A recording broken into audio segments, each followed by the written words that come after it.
Indigo powder மட்டும் apply பண்ணலாமா அப்படின்னு ஒரு வீடியோ போட்டிருந்தேன். அதுதான் இது வந்து 1 வருஷம் முன்னாடி போட்டிருந்தேன். அதில் நிறைய பேர் கமெண்ட் பண்ணியிருந்தீங்க, இண்டிகோ பவுடர் மட்டும் அப்ளை பண்ணால் முடி வந்து கருப்பாகவே மாறல அப்படின்னு சொல்லிட்டு. சில பேர் வந்து கருப்பாக மாறி இருக்கு அப்படிங்கிறதையும் சொன்னீங்க.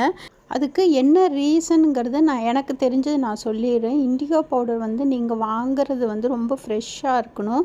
அப்போ தான் வந்து அது நமக்கு வந்து கருப்பாக கொடுக்கும்.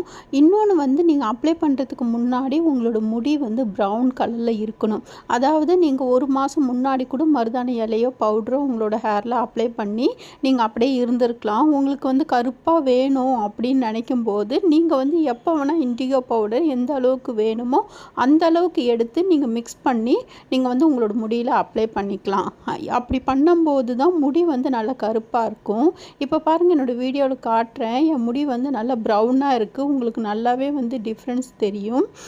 ஏன் வந்து ப்ரௌனாக இருக்குன்னா, நான் வந்து ஒரு 10 நாள் முன்னாடி ஹென்னா பவுடர் வந்து அப்ளை பண்ணியிருந்தேன். நான் வந்து அடிக்கடி நமக்கு வந்து கலர் வந்து போகுது அப்படின்னு சொல்லும்போது நான் அடிக்கடி யூஸ் பண்ணுவேன். அடிக்கடினா மந்த்லி ஒன்ஸ் அது நான் வந்து கம்பல்சரி என்னோடய தலைக்கு வந்து இலை கிடச்சிதுன்னா இலையை யூஸ் பண்ணிவிடுவேன். இல்லைனா பவுடரே நான் வந்து யூஸ் பண்ணிவிடுவேன். அது வந்து பார்த்திங்கன்னா நம்மளோட முடிக்கு வந்து நல்லா ப்ரௌனாக இருக்கும். உடனே நீங்கள் வந்து இண்டிகோ பவுடர் அப்ளை பண்ணணும்னு அவசியமே கிடையாது. அப்படியே நீங்கள் விட்டுட்டு கொஞ்ச நாளுக்கு அப்புறம் கூட நீங்கள் இண்டிகோ பவுடரை வார்ம் வாட்டரில் இல்லை நார்மல் வாட்டரில் மிக்ஸ் பண்ணி நீங்கள் அப்ளை பண்ணிக்கலாம். அப்ளை பண்ணி 1/2 அன் ஹவர் விட்டுட்டு அதுக்கப்புறம் நீங்கள் வந்து ஹேர் வாஷ் பண்ணிக்கலாம். இப்போ பாருங்கள் என்னோடய முடி எப்படி இருக்குது, டிஃப்ரென்ஸ் வந்து உங்களுக்கு தெரியும்.